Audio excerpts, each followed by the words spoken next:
స్వర్గీయ డాక్టర్ అశోక్ రెడ్డి గారు నిడారంబరమైనటువంటి నిస్వార్థ జీవితం.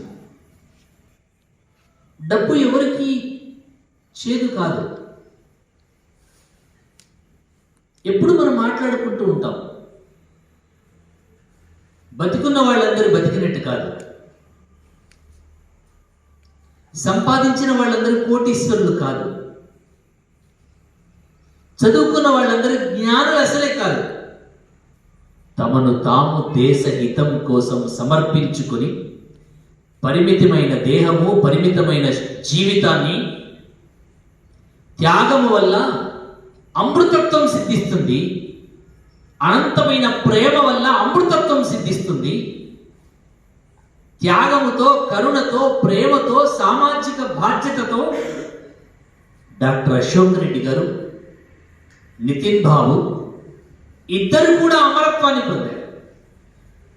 19 సంవత్సరాల వయసున్నటువంటి వయసులో భౌతిక దేహాన్ని చాలించినటువంటి నితిన్ ఇప్పటికీ బతికి ఉన్నాడు. కొన్ని వేలాది మంది విద్యార్థుల హృదయాలలో నిత్యం ప్రజ్వలిస్తూ ఉన్నాడు. కొడుకును బతికించాలి అని చెప్పేసేసి ఒక సమున్నతమైనటువంటి త్యాగముతో తీసుకున్నటువంటి సంకల్పాన్ని దాన్ని సాకారం చేసినటువంటి డాక్టర్ అశోక్ రెడ్డి గారు గతించినా ఇప్పటికీ జీవిస్తూనే ఉన్నారు.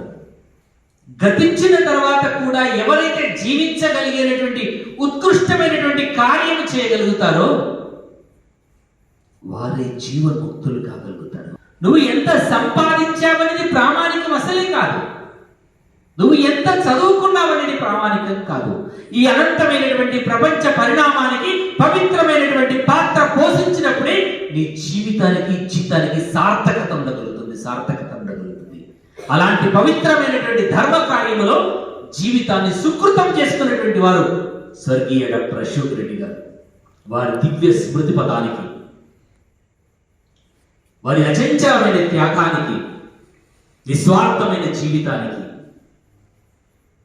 నిడారంబరమైనటువంటి జీవితానికి నితిన్ భవన్లో ఉన్నటువంటి కళామహండడి విద్యార్థులు వినమ్రంగా తల వచ్చి ఆ దివ్యాత్మకు అంజలి ఘటిస్తున్నాం.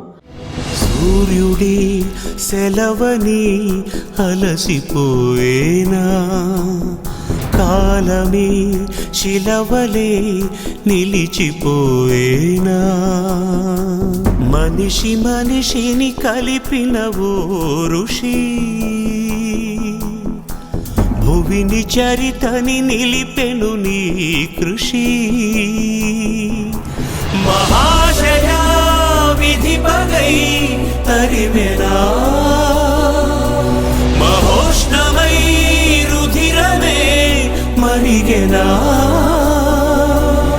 ఆగిపోయేనా త్యాగం కదా, ఆదమరిచేనా దైవం వృధా. నరం చైవ నరోత్తమం దేవీం సరస్వతిం వ్యాసం తతో జయముదీరయేత్. ఓం నారాయణం నమస్కృత్వా నరం చైవ నరోత్తమం దేవీం సరస్వతిం వ్యాసం తతో జయముదీరయేత్. बोलो भारत माता की जय, बोलो भारत माता की जय।